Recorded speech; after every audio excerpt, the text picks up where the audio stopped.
Buenas noches. Entonces damos inicio a esta sesión de mecánica de los fluidos y termodinámica. Hasta la clase anterior vimos los principales conceptos de termodinámica y llegamos hasta la primera ley de la termodinámica, pasando por la ley cero de la termodinámica, que es la ley que define que trata la temperatura como una propiedad con transitividad. Y se define la segunda ley de la termodinámica para sistemas abiertos y sistemas cerrados como un balance de energía, que en el caso de los sistemas cerrados, lo que nos dice es que la variación total de la energía interna de un sistema se manifiesta en forma de calor y trabajo. Y en el caso de los sistemas abiertos, donde el fluido está en movimiento, se manifiesta en forma de entalpía, recordando que la entalpía es una propiedad compuesta por la energía interna más la presión por el volumen específico. Entonces, balances de energía fundamentalmente. Recordamos que en los sistemas termodinámicos importa es la energía interna, la entalpía, el calor y el trabajo, porque la energía potencial y la energía cinética de los sistemas es despreciable en comparación con la energía interna, con la entalpía, con el calor y con respecto al trabajo. Entonces, vamos a ver ahora el concepto de entropía. Primero vamos a comenzar acá, en pasar a la entropía, a lo que es la definición de la segunda ley, ya dando un poco más de mejor el orden. No sé si ustedes han observado que en la naturaleza existen unos procesos naturales, un sentido natural en que ocurren las cosas. Por ejemplo, la lluvia viene de arriba hacia abajo por acción de la fuerza de gravedad. El calor fluye, como dijimos desde la primera clase, desde un foco o una fuente caliente hasta un foco o una fuente fría. Y cuando hablamos de caliente y frío, lo que queremos especificar es que hay una diferencia de temperaturas. Entonces, bueno, ¿cómo que algo a 100 grados está frío? Bueno, porque en ese caso puede ser que la fuente caliente esté a 500, entonces hay una diferencia de temperatura. Entonces el calor va desde la fuente de mayor temperatura hacia la fuente de menor temperatura, es el sentido natural. Y un ejemplo de esto lo tenemos acá en estas imágenes que están aquí. Si yo agarro, prendo una parrillera, cuando las brasas están bien formadas, y yo coloco estos churrascos sobre la parrillera, al cabo de ciertos minutos ellos estarán bien cocidos. Y de acuerdo a lo como le gusta a la gente, estarán 3/4 o término medio, o estarán bien cocidos, que ya es como una chancleta, como una suela de zapato. Y entonces, ¿qué es lo que sucede entre esta imagen 1 y la imagen 2? La carne está fría. Y como las brasas tienen una temperatura mayor, lo que ocurre es que el calor va desde las brasas hacia la parrillera, bueno, hacia la carne. Claro, calienta también las rejillas. Si usted le mete la mano a la rejilla, se va a quemar. Y allí fundamentalmente hay una transferencia de calor por convección porque no hay contacto entre la carne y el carbón. Entonces el calor se manifiesta en forma de ondas electromagnéticas, que es justamente la transmisión de calor por la transferencia de calor por radiación. Y digamos que aquí también hay una pequeña convección porque digamos, las varillas, lo primero que recibe calor es la parte de abajo y se conduce el calor hacia la parte superior de las varillas. Y bueno, aquí no hay convección, que es cuando hay un fluido en movimiento. Ahora bien, aquí la forma de transferencia de calor dominante es la radiación, que es la que te va a cocinar la carne. Cuando la carne quedó cocida, así como está en la imagen 2, la carne por ningún motivo se va a volver a convertir en carne cruda. Entonces, este es el sentido natural del proceso. El carbón aporta calor que cocina la carne. Pero si yo agarro un T-bone steak, una vez que ya está cocido, y lo coloco en una parrillera fría, nunca va a ocurrir que ese T-bone steak le ceda su calor a la parrillera y se ponga crudo. ¿Se entiende la idea? ¿Sí o no?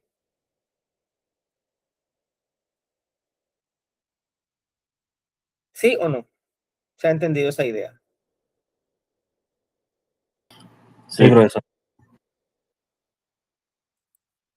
Entonces, para que un proceso sea realizable, deben cumplirse de forma simultánea, es decir, una y otra a la vez, tanto la primera ley como la segunda ley de la termodinámica. Entonces, tiene que haber un balance de energía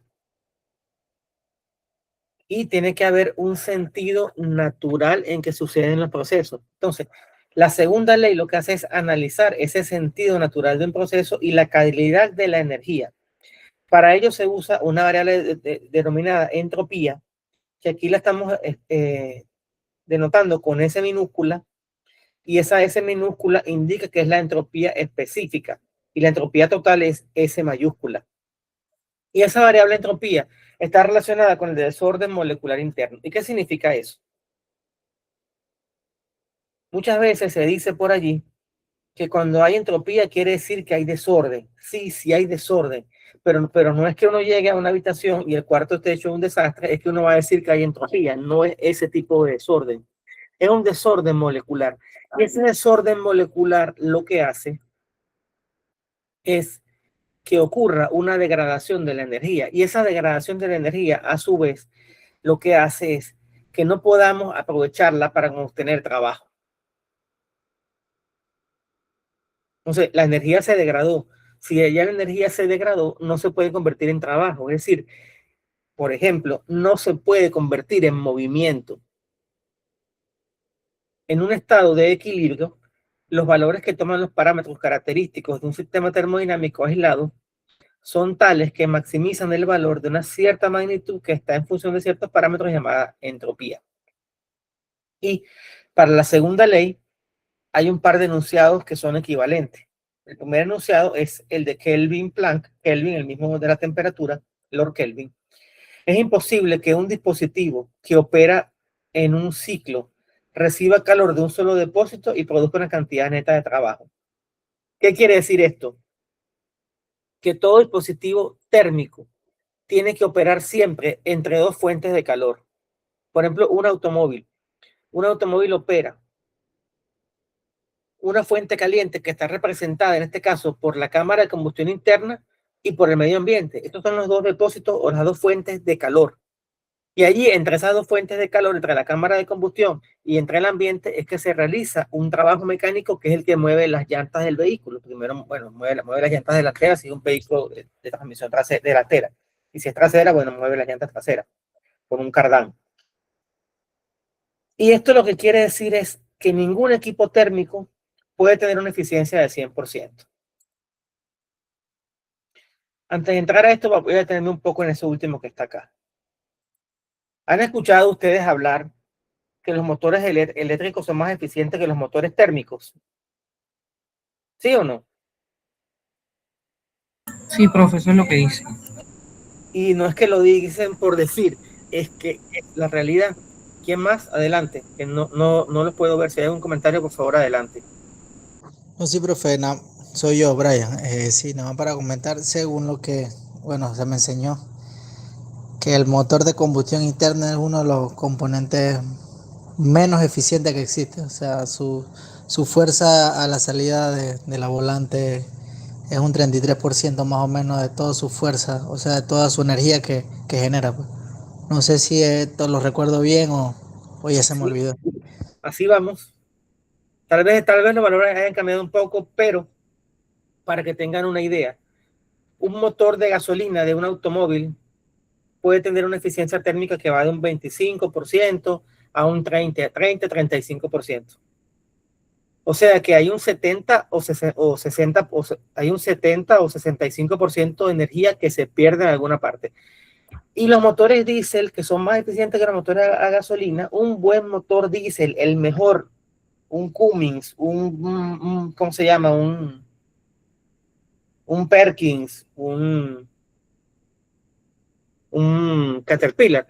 El mejor puede llegar a un 45% de eficiencia con todos los juguetes que le colocan ahora, con los cargadores, con los turbos, con todo eso. Mientras que un motor eléctrico malo de serie y creo que es IE3, o sea, segunda generación, porque ya creo que van por IE4, es de un 95%, y ya los motores más eficientes pueden llegar a un 99%. Entonces, ahí se ve que hay un cambio brutal en la eficiencia térmica, en la eficiencia de un motor térmico o de un motor eléctrico. Y eso justamente por esta ley. ¿Por qué? Porque hay una gran cantidad de calor que se desperdicia en los automóviles, en los motores diésel, en los grupos termoeléctricos, que son las plantas de emergencia. Ustedes ven que se pierde una gran cantidad de calor en los gases de escape, y esa gran cantidad de calor no se aprovecha para producir movimiento. Y aparte de eso, en los automóviles hay muchísima fricción.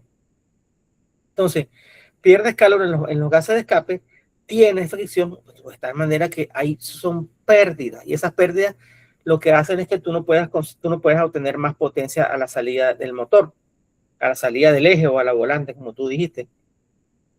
Y noten ustedes que cada día los vehículos van perdiendo sistemas mecánicos. ¿Por qué? Porque los sistemas mecánicos lo que hacen es que nos quitan energía al motor. Por ejemplo, las bombas de gasolina antiguamente eran mecánicas. Lo que llamamos power steering o dirección hidráulica de los automóviles ya no, antiguamente eran totalmente hidráulicas, había una correa que se conectaba al motor, entonces todo eso le daba potencia. Hoy en día el power steering es con un servomotor que va detrás del timón, y entonces eso, pues siendo eléctrico, el consumo de energía es menor.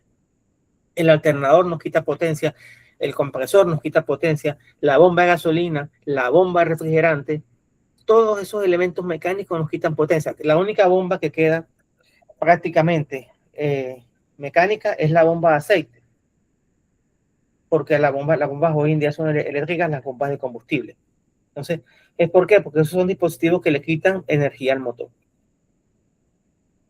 Vamos a ver otro ejemplo de la segunda ley, el ciclo Rankine, que lo vamos a ver un poco, será de forma resumida en la última parte de termodinámica, como son los ciclos de potencia y refrigeración. Un ciclo Rankine es uno de los ciclos más antiguos para generar potencia, donde teníamos tradicionalmente una caldera como la de las locomotoras, donde se ingresaba este QH. Este QH significa el calor de la fuente caliente, representado ¿por qué? Por un combustible que puede ser carbón, búnker, bagazo de caña, lo que usted tenga a la mano.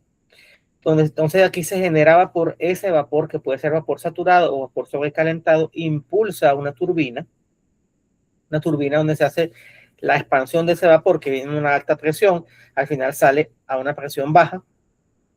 Esa turbina, pues en el caso de las locomotoras, iban conectadas a las ruedas de alguna manera, y eso lo que hacía era que producía el movimiento. Posteriormente, como esta agua de caldera, el agua de caldera es muy costosa, quiero que sepan. El agua de caldera tiene un tratamiento más exigente que el agua potable. ¿Sabían eso? ¿Sabían eso? ¿Y eso a qué se debe, profesor? Eso se debe a que el ser humano puede tolerar dureza, la dureza que viene representada en forma de bicarbonato de calcio o carbonato de calcio y otros minerales que el cuerpo humano necesita. Pero cuando una caldera que tiene un montón de tubos internamente, tuberías para decir el nombre técnico, tiene un agua dura, un agua que tiene carbonato, que tiene bicarbonato y tiene otros minerales, esos minerales se van incrustando dentro de las tuberías de la caldera, y por ende lo que hacen es que la dañan con el paso del tiempo. Adelante, ¿quién más quería comentar algo por allí?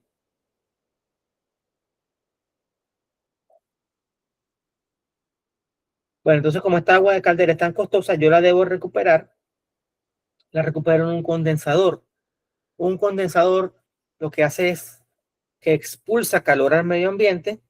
El agua que entra puede ser vapor saturado, puede ser un agua con calidad, se convierte totalmente en agua líquida, va otra vez a la bomba y se continúa el ciclo. Siempre hay pérdidas, quiero que sepan. Siempre hay pérdidas, pero uno trata de recuperar la mayor cantidad de agua posible. Cuando no existían estos sistemas, las locomotoras nomás que podían avanzar era 100 millas, y cada 100 millas las locomotoras tenían que pararse a recargar agua. Por eso los viajes en locomotoras a vapor eran lentos, por eso. Muy bien.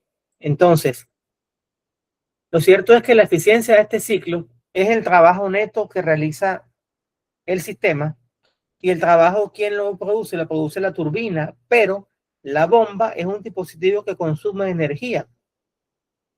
Entonces, yo quiero un trabajo neto y ese trabajo neto es la potencia de la turbina menos la potencia de la bomba y debe ser dividido por el calor de la caldera. El calor de la caldera es todo, o sea, es lo que nos cuesta.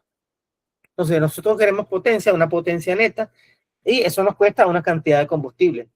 Y si ustedes sacan su cuenta o vemos otros ejemplos más adelante, vemos que esas eficiencias pues son inferiores a 1. ¿Por qué? Porque sencillamente este trabajo neto es menor que la cantidad de energía que se ingresa en la caldera, es decir, que el calor que ingresa en la caldera. Entonces, aquí se considera también, cuando hacemos un balance de energía del ciclo, considerando que no hay pérdida de fluido, que tenga un sistema cerrado, entonces no habría variación de energía en el ciclo. Entonces, el calor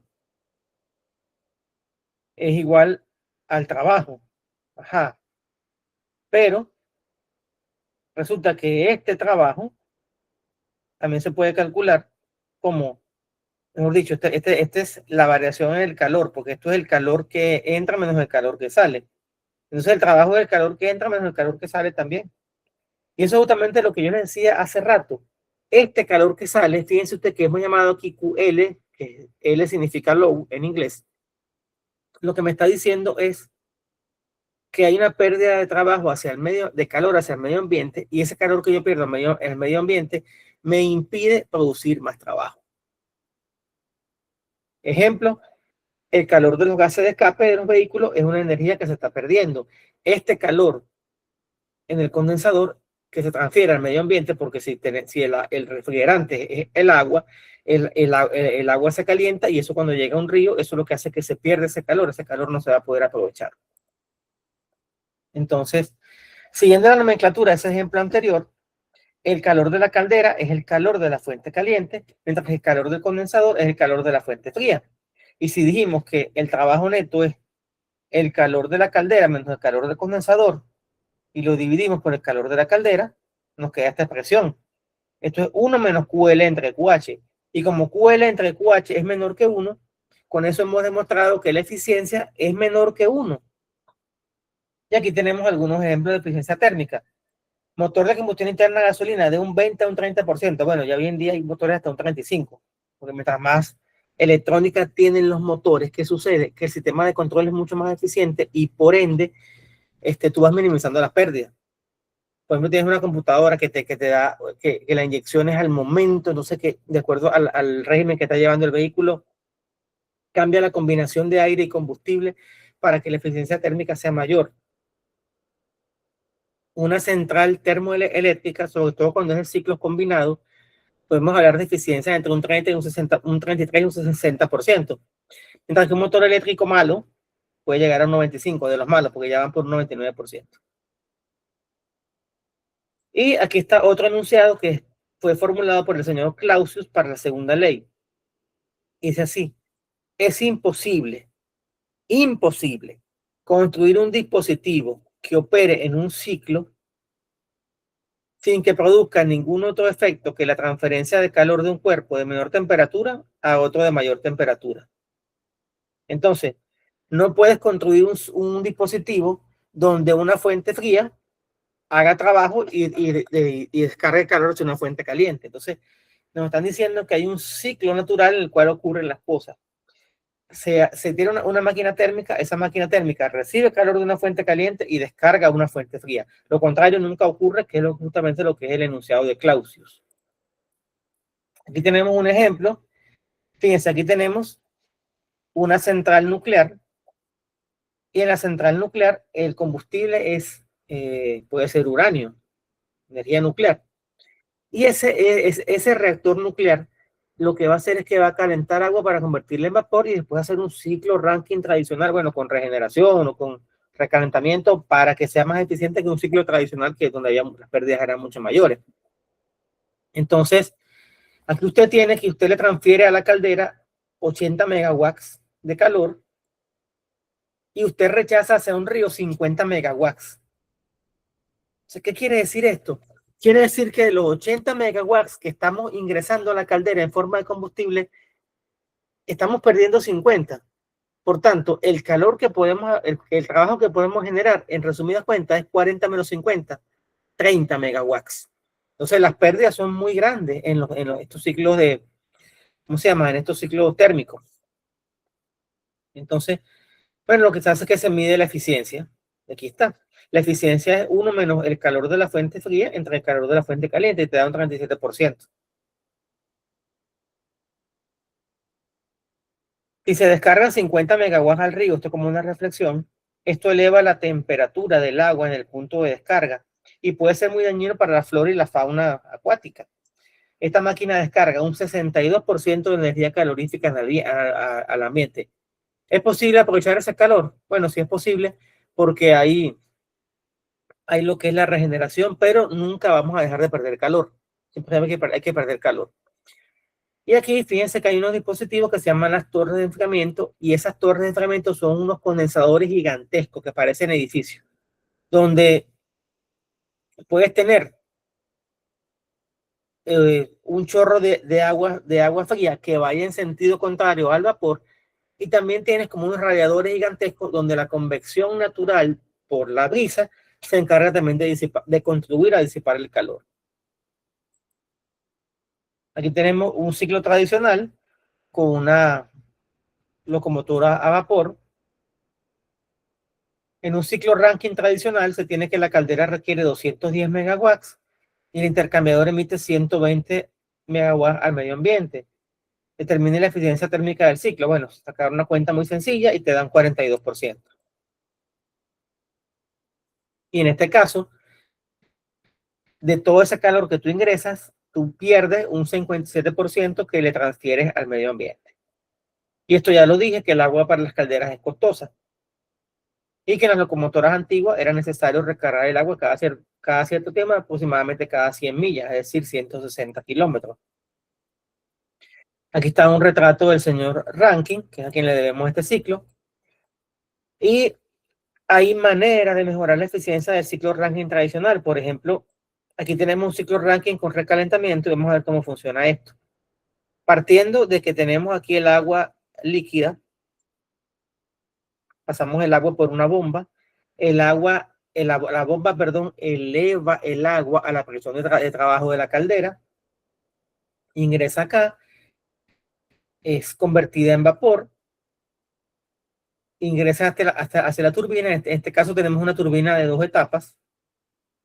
Ella ingresa a la etapa de alta presión de la turbina, hace su proceso de expansión y en lugar de seguir hacia la etapa de baja presión, sale, ingresa nuevamente a la caldera, donde es recalentada, se le eleva la temperatura, se puede volver a convertir, se convierte otra vez en vapor a una temperatura más baja que la temperatura 3, que es la temperatura que vemos acá, ingresa en la etapa de baja presión, hace su trabajo y posteriormente entonces en la descarga va hacia el condensador donde se vuelve a convertir en agua líquida y el ciclo se cierra. Hay algo importante que voy a decir acá y lo anotan porque eso son preguntas típicas de los exámenes. Desde el punto de vista teórico y de la eficiencia, a mí me conviene que aquí, en este punto 6, el agua salga con calidad. Es decir, que salga una parte líquida y una parte en forma de vapor. Eso es lo que dice la eficiencia térmica y todo lo demás. Pero, desde el punto de vista ingenieril, desde el punto de vista de resistencia de los materiales, no es conveniente. ¿Por qué? Porque cuando yo tengo a la salida de la turbina que hay humedad, es decir, que hay líquido, ese líquido es dañino para la turbina y las turbinas a vapor son alérgicas al agua líquida porque viene la corrosión, viene cavitación y viene una serie de problemas que al final lo que hacen es que le acortan considerablemente la vida útil a la caldera. Por eso, lamentablemente, aquí tiene que salir vapor para alargar la vida de la turbina. Cuando hay regeneración, volviendo aquí lo mismo, partimos de acá, del punto 1, donde tenemos el agua líquida que viene totalmente líquida del condensador, como líquido saturado, ingresa a la bomba donde se le incrementa la presión hasta la presión de trabajo de la caldera o boiler, como dice aquí, porque está en inglés. Pero lo que hacemos es que la pasamos a través de la turbina.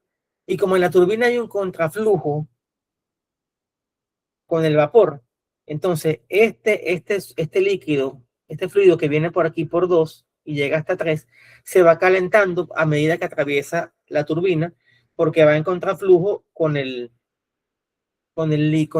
vapor. Fíjense, aquí el vapor está entrando por acá y este está entrando por acá, por tanto en algún momento van en contraflujo. La temperatura 3, por tanto, es mayor que la temperatura 2. Ingreso este fluido a la caldera, donde se le eleva la temperatura para llegar a la temperatura 4 y el ciclo se cierra. Entonces, digamos que son estrategias para reaprovechar mejor la energía que se pierde en un ciclo Rankine. Y aquí tenemos, por ejemplo, un ejercicio con un refrigerador doméstico. Un refrigerador doméstico con un coeficiente de operación de 1.2 extrae calor del espacio refrigerado. Eso es lo que hace un refrigerador. Le saca el calor a los alimentos y a las bebidas que colocamos dentro del refrigerador a razón de 60 kilojoules por minuto. Determine la potencia eléctrica consumida por el refrigerador y la tasa de transferencia de calor hacia el medio ambiente. Entonces, un refrigerador es lo contrario que un motor. Mientras en un motor yo quiero aprovechar el calor para convertirlo en trabajo, en un refrigerador, yo lo que hago es ingresar trabajo representado por este compresor y por los ventiladores también. Perdón, pero fundamentalmente por el compresor. ¿Para qué? Para que ese dispositivo me ayude a trabajar en sentido contrario. Entonces, lo que va a hacer él es que me va a permitir sacar el calor de los alimentos y que ese calor se vaya al medio ambiente. Eso es lo que él hace.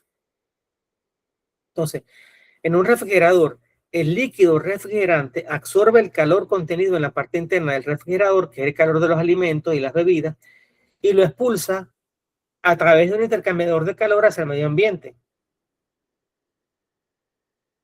Entonces, comprimimos el gas refrigerante, que hoy en día para las neveras, si mal no recuerdo, es R410, no sé, para los aires. Bueno, el R134 es para la refrigeración automotriz y el R410 es para los aires acondicionados y para la refrigeradora. Entonces, ¿qué hacemos acá? El compresor comprime un gas. Cuando lo comprime, ese gas alcanza una temperatura muy baja. ¿Y qué sucede? Como ese gas está a una temperatura más baja que los alimentos le ceden su calor a ese gas. Posteriormente se realiza un proceso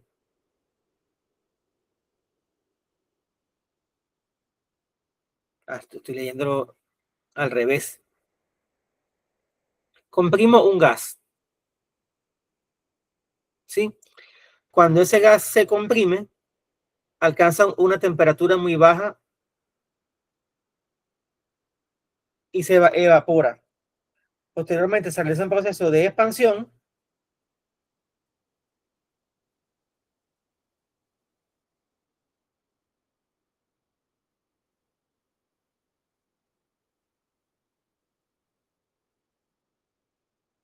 un momento.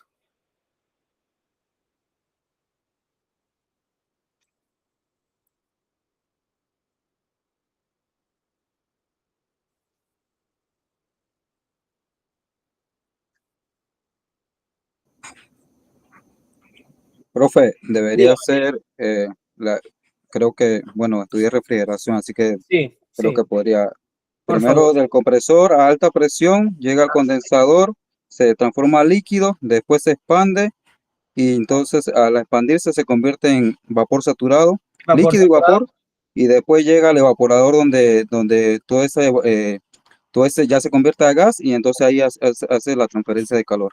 Creo que más Ok. o menos por ahí. Sí, sí, exactamente. Cuando yo estoy acá, yo estoy acá, es que yo, claro, cuando yo comprimo un gas, yo le doy mayor temperatura. Al ser la temperatura mayor, yo llevo el pulso de calor hacia el medio ambiente. Cuando hago la expansión, es que lo evaporo, y al evaporarlo, un refrigerante está a una temperatura muy baja, que es cuando absorbe el calor de los alimentos, ¿sí? Y entonces, al expandirlo acá, tiene una temperatura mayor que la del medio ambiente y es cuando sale. Así es como funciona la cosa. No sé si estamos claros, si se entendió la idea. Profe, aprovechando el momento, igual que un sistema de aire acondicionado de un carro o un sistema de aire acondicionado X, la válvula de expansión es la que define una función. ¿Cuál es la función exactamente de la válvula de expansión ahí en ese sistema, profe? Disculpe. Ella actúa como una turbina,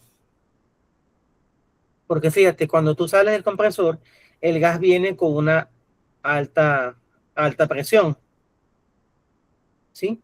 Entonces, aquí tú haces un proceso de expansión, y en ese proceso de expansión, el gas se convierte en vapor sobrecalentado, pero ese vapor sobrecalentado de los gases refrigerantes, a diferencia del vapor sobrecalentado del agua, tiene una temperatura muy baja, y como esa temperatura es muy baja, digamos Por eso que que él se enfría absorbe después. el calor de los alimentos.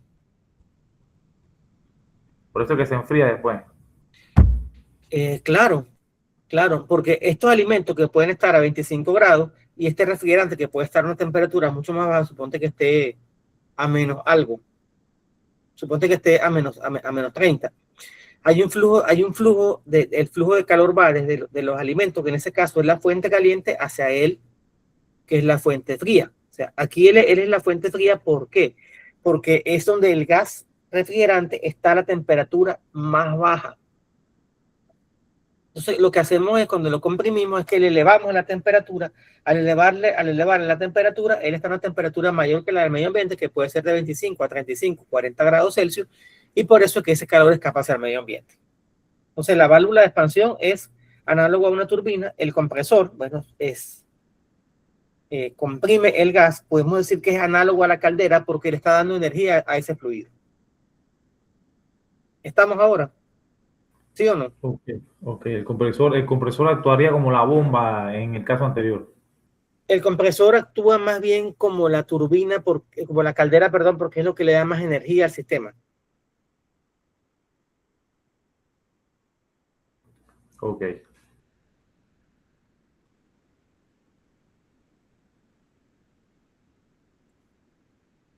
Y entonces, al final, la salida deseada, ¿qué queremos nosotros? Que es extraerle calor a los alimentos, que es este QL.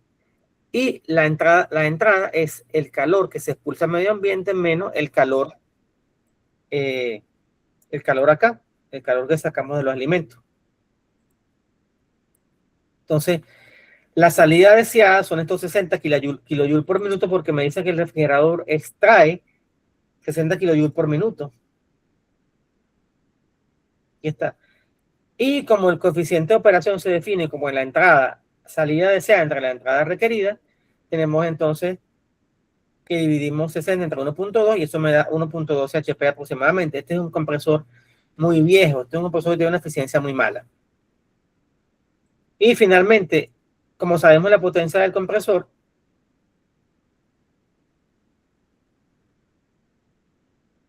entonces logramos saber cuál es el calor que se expulsa hacia el medio ambiente, que sería entonces 110 kilojoules por minuto. Entonces, esto para que tengan una idea de cómo funcionan los ciclos de refrigeración y los ciclos de potencia. Vamos a ver ahora un poco de contenido más teórico sobre lo que es la entropía como propiedad. Entonces, ya habíamos dicho que la segunda ley de la termodinámica conduce frecuentemente a expresiones que involucran desigualdades. Por ejemplo, una máquina térmica irreversible, es decir, una máquina térmica real, es menos eficiente que otra reversible, porque una máquina reversible sería una máquina ideal. Y cuando hacemos las comparaciones, hay que comparar en las mismas condiciones. Tú comparas una máquina ideal contra una máquina real bajo los mismos bajo los mismos fuentes de temperatura, bajo los mismos depósitos de energía térmica como está definido acá. Entonces, lo que me dice la desigualdad de Clausius es que esta integral cíclica, la integral ejecutada sobre el ciclo de la variación del calor entre la temperatura es menor o igual que cero. Entonces, lo que quiere decir esto es que para un ciclo la variación del calor es menor a cero para procesos irreversibles e igual a cero para todos los procesos reversibles. Y esta desigualdad es válida para máquinas reversibles y para máquinas irreversibles. Vamos a explicar un poco qué es eso de reversible y qué es eso de irreversible. Reversible es lo que es ideal, lo que yo en teoría puedo hacer, y lo irreversible es lo que ocurre realmente. Entonces, quiero dar un ejemplo para ilustrar las cosas.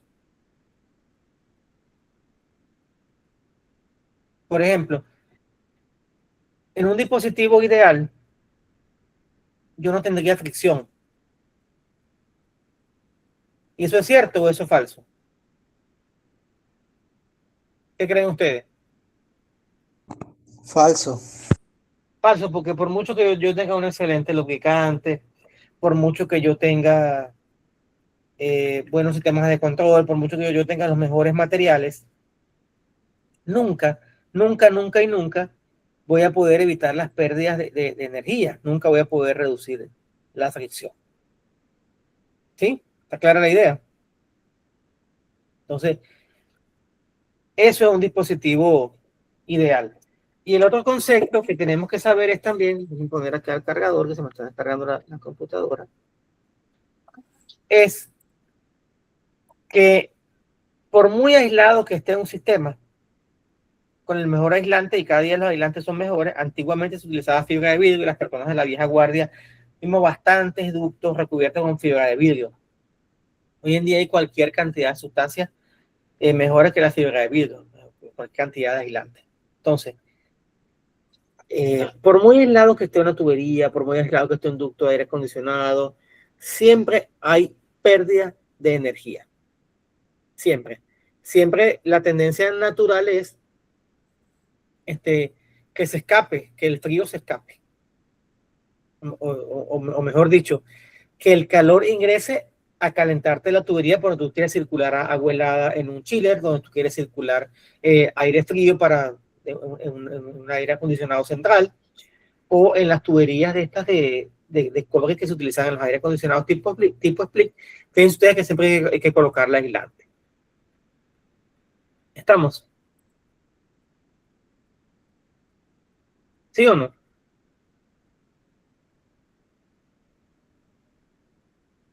Y si no estamos, lo volvemos a decir porque esto es bien importante. En un sistema ideal, que es lo que llamamos reversible, no hay ni pérdida de calor, ni hay tampoco irreversibilidades. Y esa irreversibilidad, un ejemplo clásico de irreversibilidad es la fricción. ¿Por qué? Porque la fricción sencillamente es una pérdida de energía. ¿Estamos? ¿Sí o no? ¿Sí o no, por favor? No todos a la vez. Sí, profe. ¿Y cuál sería un ejemplo un ejemplo así como bien cotidiano de reversibilidad, donde sea algo ideal, donde no haya ningún escape de fricción y otro tipo de energía? No existe. No existe. Porque tú, a medida que has ido mejorando los aislantes, has reducido esa transferencia de calor, pero no lo puedes evitar del todo.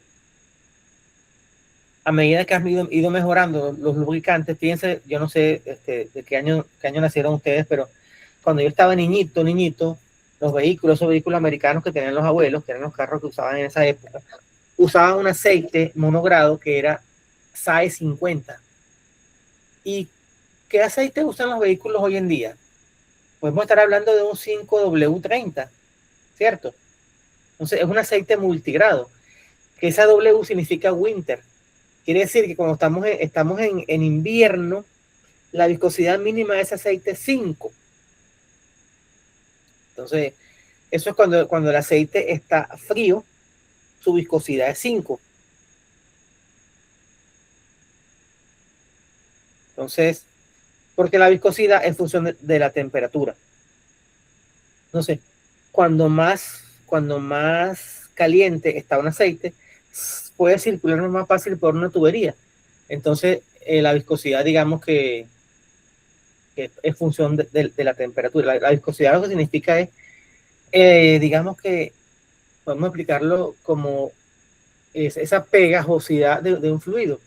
Y cuando ustedes notan que cuando algo está grasoso, que uno cocina una carne y la carne tiene mucha grasa, sobre todo, por ejemplo, la ropa vieja, uno la cocina y uno la mete en la nevera, uno se va a dar cuenta que se forma una capa gruesa de grasa, pero cuando uno la calienta, esa viscosidad disminuye.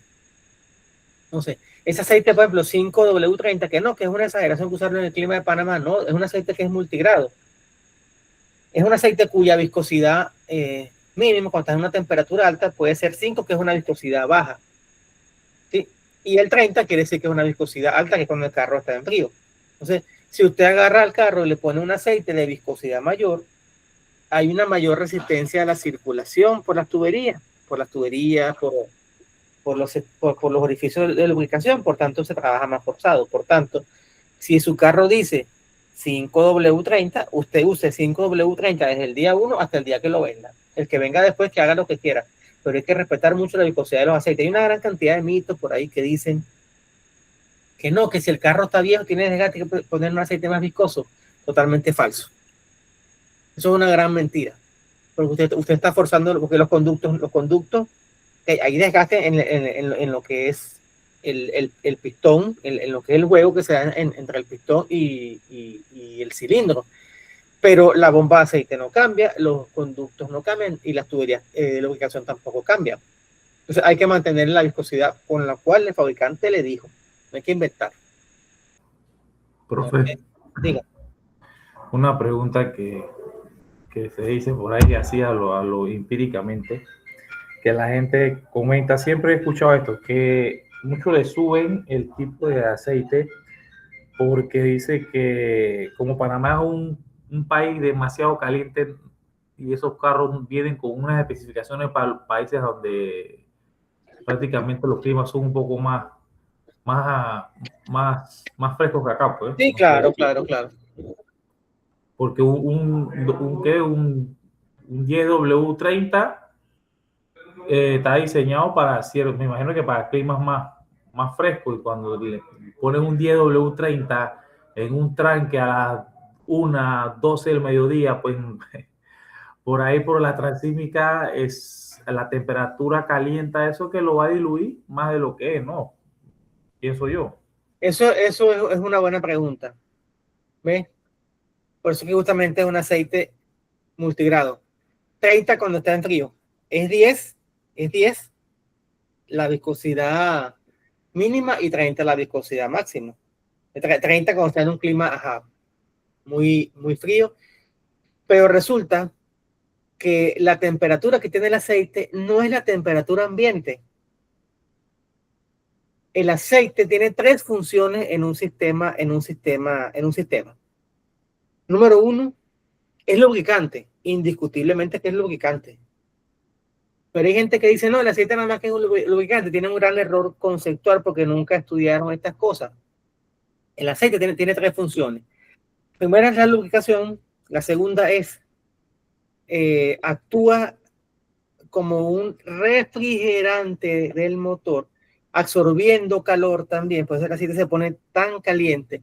Y lo otro es que el aceite es también limpiador. El aceite se va poniendo negro porque va absorbiendo toda la suciedad de los sistemas, de todo lo que es los sistemas del motor, y por eso que se pone negro al final de su vida útil.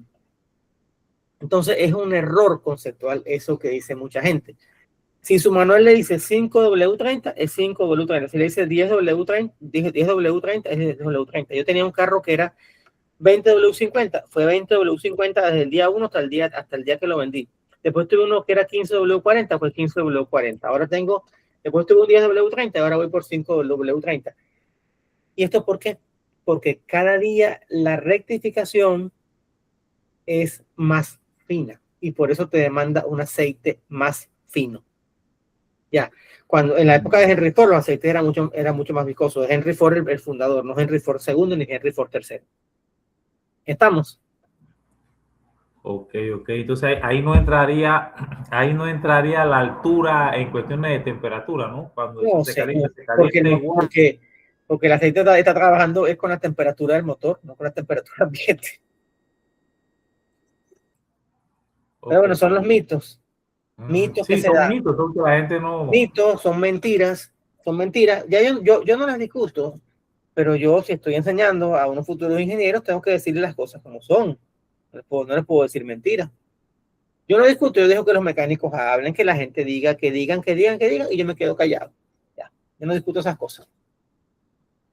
Como algo que aprendí yo hace buen par de años atrás, yo era uno de los que, usted no ha visto, el radiador tiene un tanquecito al lado que uno lo llena de agua, o de coolant, pues. Ajá. Entonces, cuando el radiador, no sé si es que el agua la consume, se va evaporando o sube su temperatura, él succiona por una manguerita de la tapa, succiona y entra al sistema.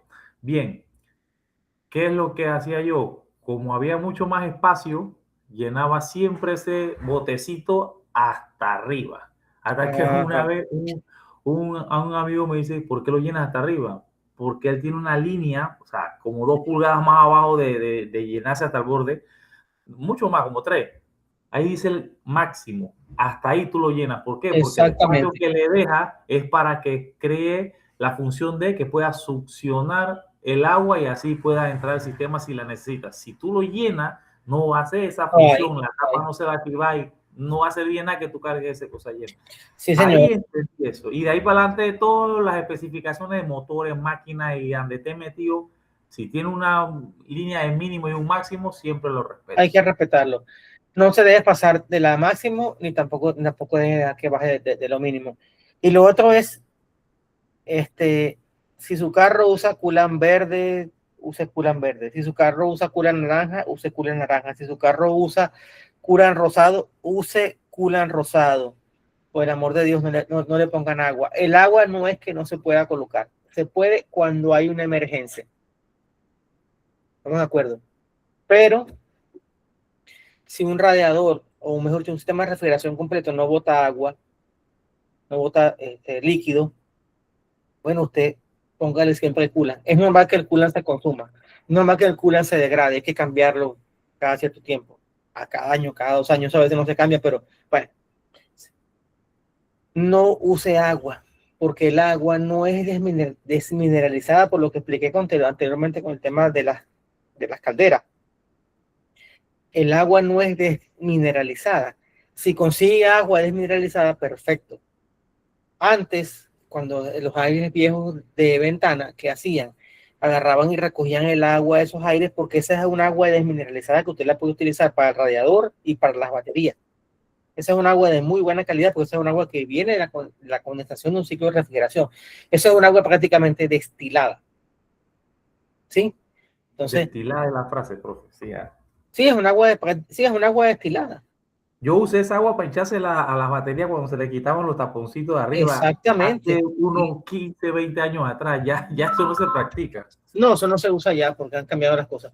Entonces, esas son malas prácticas. Y bueno, claro, si el carro está viejo y tiene miles de fugas, como pasaba con los carros de los abuelos, que ya eran carros viejos, había que echarle agua todos los días. Pero esos carros eran de unos radiadores mucho más robustos que los radiadores actuales. ¿Sí? O sea, ustedes no pueden comparar esos carros de los años 80 con los carros actuales. Esos carros, los radiadores eran de bronce, o sea, eran mucho más resistentes. Se dañaba un tubo y lo desmontaban, lo soldaban y listo. Eran otra tecnología, eran carros sumamente robustos, por eso aguantaban eso, pero los carros modernos no, porque se van a dañar internamente y pasa eso. Después no, que el carro era malo, no es que el carro sea malo, es que usted no es un buen usuario, que es diferente. ¿Sí? ¿Estamos? Correcto, profe. Estamos bien, fue buena esa. No es malo el carro, sino el usuario. Claro, y de eso podemos seguir hablando muchas cosas, pero vamos a seguir en esto. Supongamos ahora que tenemos un ciclo Rankine donde el agua entra a la caldera a 700 kilopascal como líquido saturado. Y yo les dije que la función de la bomba era llevar el agua hasta la presión de trabajo de la caldera. Y sale a 700 kilopascal con calidad 100%. Si sale con calidad 100%, quiere decir que toda el agua está en forma de vapor. Y entra al condensador con calidad de 90% a 15 kilopascal. Y justamente nosotros queremos que en el condensador la presión sea lo más baja posible. ¿Por qué? Porque justamente lo que hace un ciclo Rankine es que le quita una gran cantidad de energía al fluido y se la transfiere a la turbina, y la turbina a su vez puede activar un ferrocarril o puede activar un barco a vapor, como era hace muchos años atrás, o puede activar un generador eléctrico como en las plantas termoeléctricas que hay en Colón y que hay en Chorrera, en la vía a El Arado. Entonces, bueno, calcule el calor de la caldera, el calor en el intercambiador y demuestra que se cumple la desigualdad de Clausius. Seguimos acá. Aplicamos la primera ley a la caldera, primera ley de la termodinámica.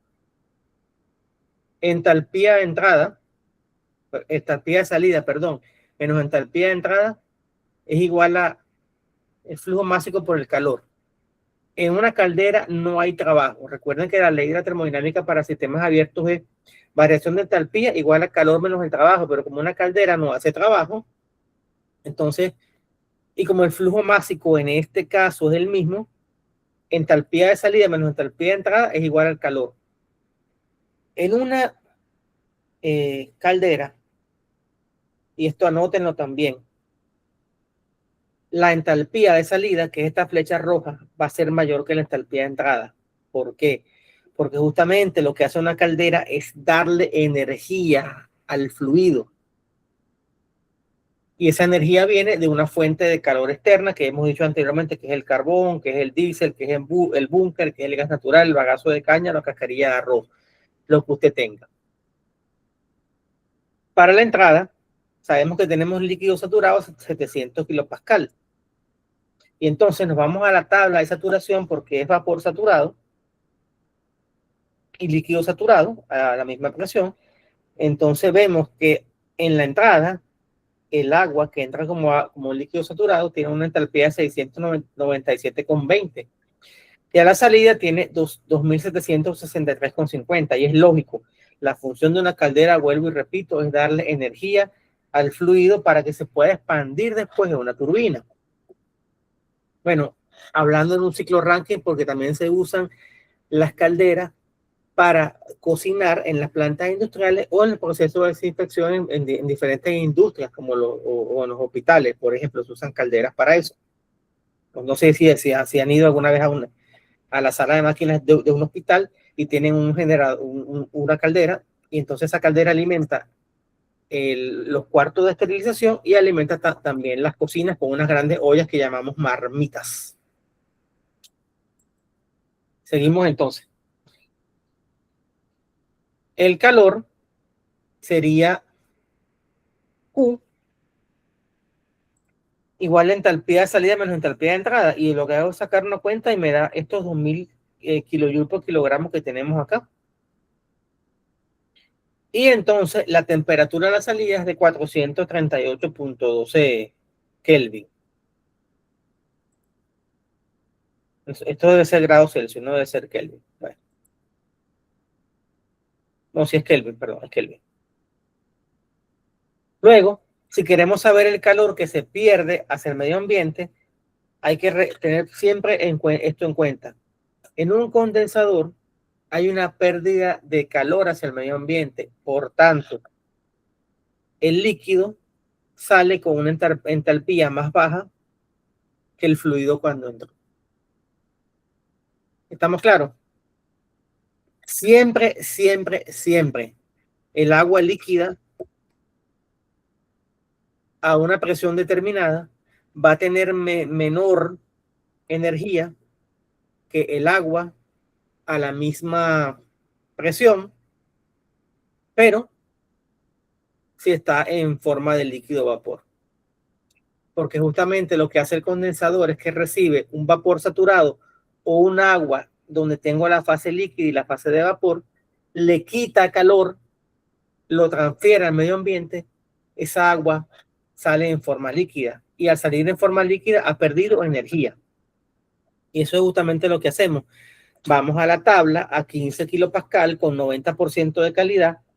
90% de calidad indica que hay un 90% del fluido en forma de vapor, un 10% en forma de líquido.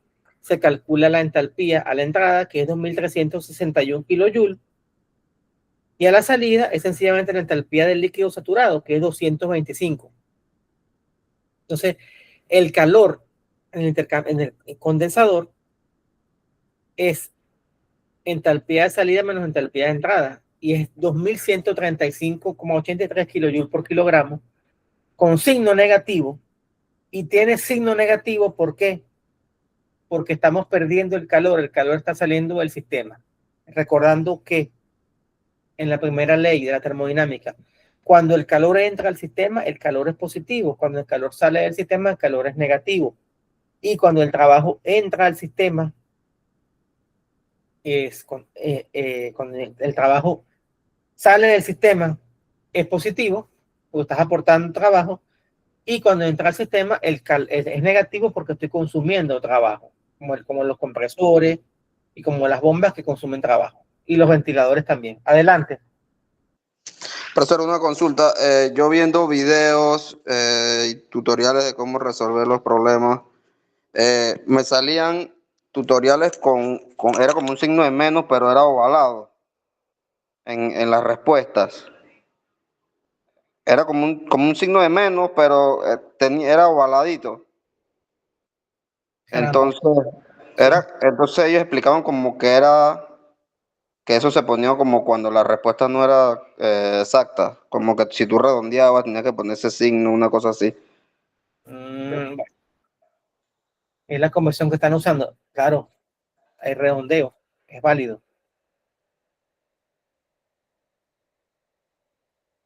Porque te ponían un signo igual como con como curvo, ¿cierto? ¿Sí? Sí, correcto. Era curvo como hacia arriba y hacia abajo. Como si Eso fuera una S está indicando acostada. que es una aproximación. No tengo ninguno acá, pero sí. Hay un redondeo, hay aproximaciones y todo lo demás. Eso, ese símbolo igual, cuando está así distorsionado, significa una aproximación. Bueno, aquí más acá de las cuentas es entender los significados de los procesos y los significados de las cosas. Es lo que he tratado de hacer yo a lo largo de toda esta clase, de no enseñar a sacar cuentas, sino enseñar los conceptos básicos que son los que los ingenieros necesitamos saber y comprender. Entonces, en la siguiente fase me piden que demostremos la desigualdad de Clausius.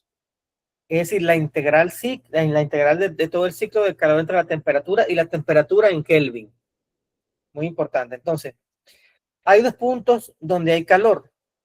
En la caldera y en el intercambiador de calor o condensador. Miren, hay que yo uso aquí, a veces combino términos, espero que esto no los confunda. Los condensadores les llamo condensadores, también les llamo intercambiadores de calor. Pero es que realmente un condensador es un dispositivo en el cual se condensa una mezcla o se condensa un vapor saturado para convertirlo en líquido. Pero también es un intercambiador de calor, porque hay dos fluidos. Puede ser un fluido de proceso y un fluido refrigerante, o puede ser que sea totalmente operado con aire. ¿Sí? Cualquier cantidad de eso. Eso es un mundo, es sumamente hermoso. Se los comento para que ustedes tengan ideas. Esos son los intercambiadores de calor. Pero bueno, en este caso, el ejemplo es con un ciclo Rankine, el calor frío, el calor caliente es el de la caldera y el calor frío es el del condensador. Entonces, bueno, tenemos que el calor de la caldera es positivo porque ingresa al sistema y la temperatura en la caldera es 438 Kelvin. Y esta temperatura se expresa en Kelvin. En termodinámica, cuando se usan las ecuaciones las ecuaciones fundamentales, las ecuaciones de estado, esta ecuación de desigualdad de Clausius, la ecuación de gases ideales, se trabaja con Kelvin, no se trabaja con grados Celsius. Entonces, Bueno, a lo largo del ciclo hay dos fuentes de calor. En la caldera, que es QH, con su temperatura TH, y el intercambiador de calor, que es QL, con su temperatura TL. Dijimos que el calor de la caldera es positivo, porque ingresa calor al sistema, y que el calor del intercambiador de calor es negativo. Entonces, bueno, esto acá dividimos 2066 entre 438 y nos da 472. Y el calor del condensador, que es negativo porque está saliendo del sistema, lo dividimos por su temperatura de trabajo y nos da menos 6,52. Esto nos da menos 1,8.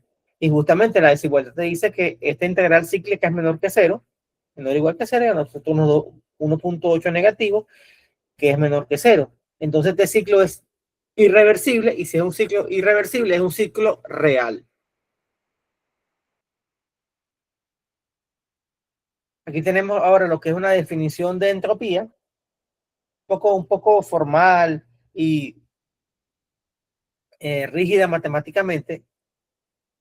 Si nosotros nos vamos desde el punto 1 al punto 2, nos podemos ir por aquí arriba por la trayectoria A, o nos podemos ir también por la trayectoria C. Y podemos devolver, el único camino que me marcan aquí para devolverme es el camino B.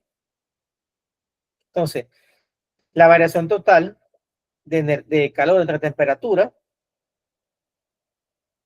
va a ser igual a 0 si el proceso es reversible. Entonces, ¿cómo ocurren las cosas acá? Bueno, me voy de 1 a 2 por la trayectoria C. Me voy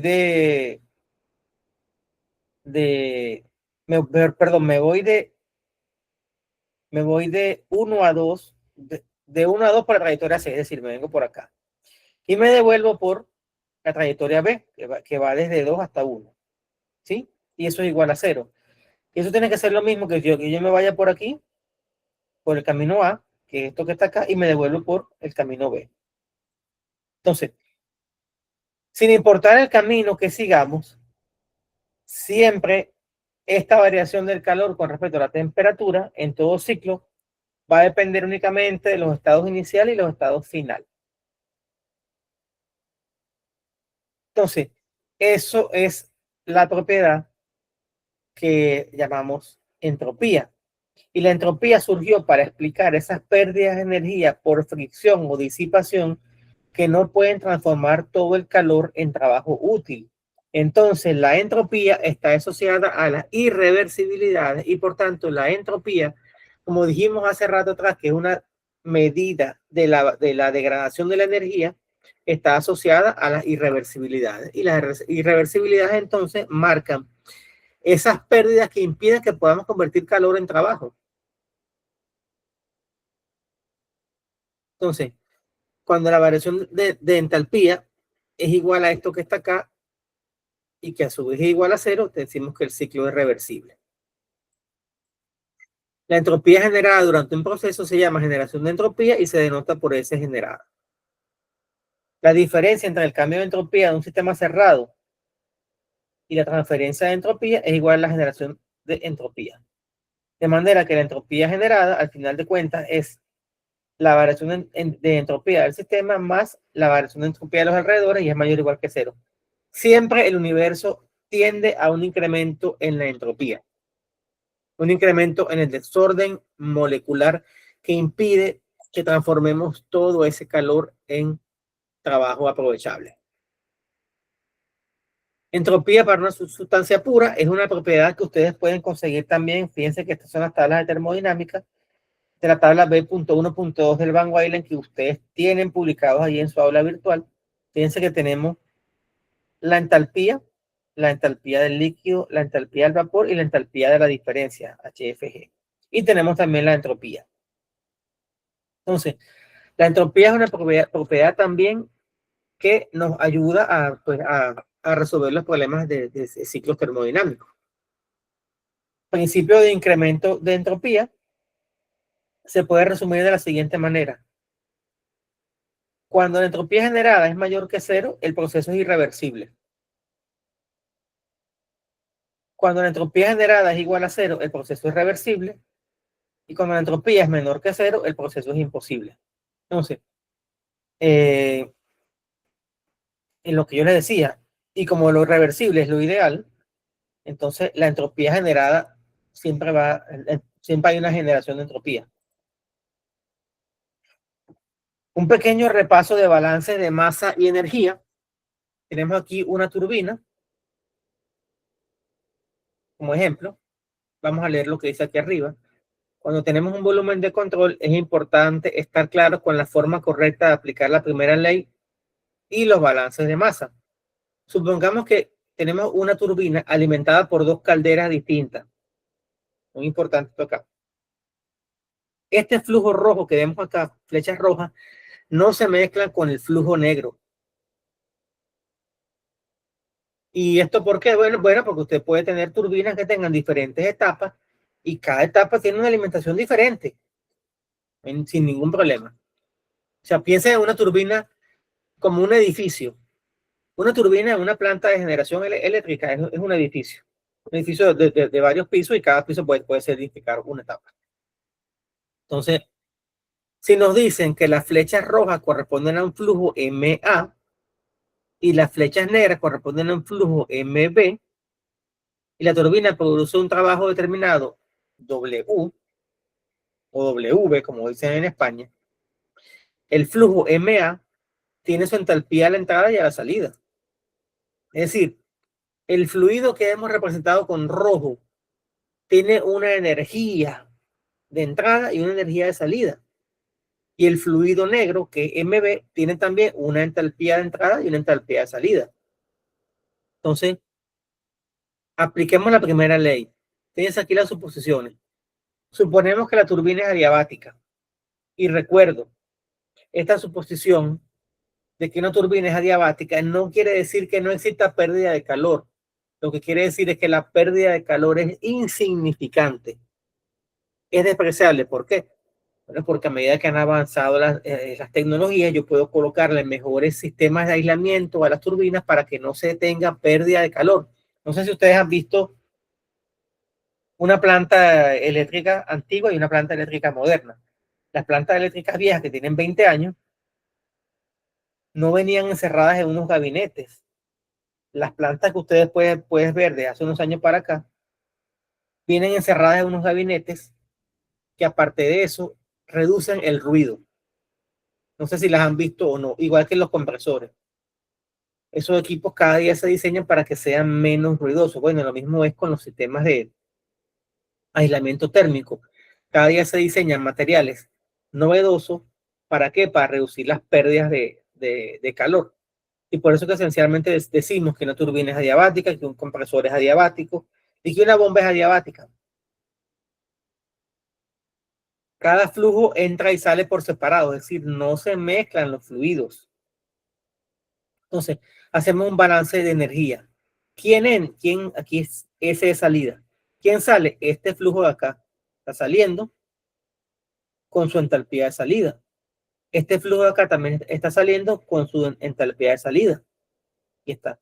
Menos este flujo de aquí en la entrada con su entalpía de entrada y este flujo de acá con su entalpía de entrada. Y eso es igual al calor menos el trabajo.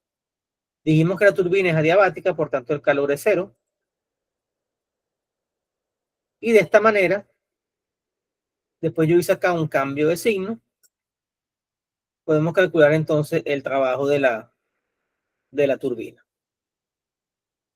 Y las entalpías las podemos determinar por tabla y las masas o son datos del problema o las debemos poder calcular. ¿Por qué las masas, los flujos másicos son datos en un problema? Porque yo los puedo medir. Yo coloco un medidor de caudal y yo puedo saber cuál es el caudal que tiene una tubería y listo. Tenemos acá ahora un nodo de mezclado. ¿Qué es un nodo de mezclado? Puede ser una T. Entonces, ingresa un flujo por aquí, un M1, M2 y se mezclan en un flujo M3.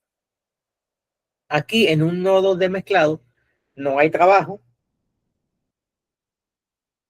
tampoco hay calor, porque el calor, aunque se pierda un poquito, hacia el medio ambiente, no es, eso se desprecia. Y tampoco ingreso calor. M1 y M2 entran en este nodo de mezclado y sale M3. Entonces, en el balance de masa, M1 más M2 es igual a M3. Si por aquí ingresan 10 litros y por acá ingresan 20, salen 30 litros acá en la salida. Y para la energía, en este caso entalpía, porque es un fluido en movimiento, la masa 1 por la entalpía 1 más la masa 2 por la masa 2 es igual a la masa 3 por la entalpía 3. Entonces, balance de masa y energía. Recuerden, cuando no hay pérdida de masa, la masa se conserva. Y cuando hay pérdida de energía, pues se cumple la primera ley de la termodinámica. ¿Alguna pregunta, mis estimados? Inquietudes, comentarios.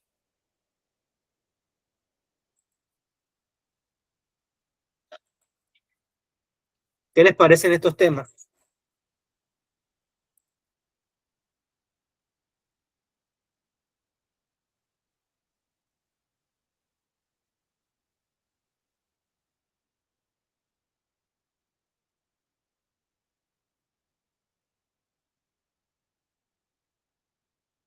¿Qué les parecen estos temas? Complejos, bueno, sí. Tal vez sean complejos, Brian, pero no dejan de ser interesantes. Sí, son interesantes, profesor. Sumamente interesantes. Bueno, a mí me encantan. A mí, sinceramente, a mí me encantan todas estas cosas. Me parece, yo se lo he dicho que esto fue la parte, tal vez la parte más hermosa de la carrera que yo estudié, la parte de termofluido se llama esto, porque tú ves las aplicaciones, ves cómo la ingeniería se usa al servicio de la sociedad en diferentes mejoras para la calidad de vida. Ves cómo gracias a estos conceptos tenemos refrigeradores, tenemos motores de combustión interna, tenemos redes de agua potable, redes de gas. O sea, cómo ha mejorado nuestra calidad de vida con respecto a la calidad de vida de los habitantes del siglo XVIII.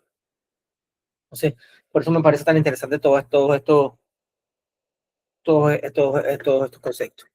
Bueno, jóvenes, entonces, esta ha sido la clase por el día de hoy. Voy a finalizar la grabación para subir posteriormente el video. Voy a tenerla acá. Y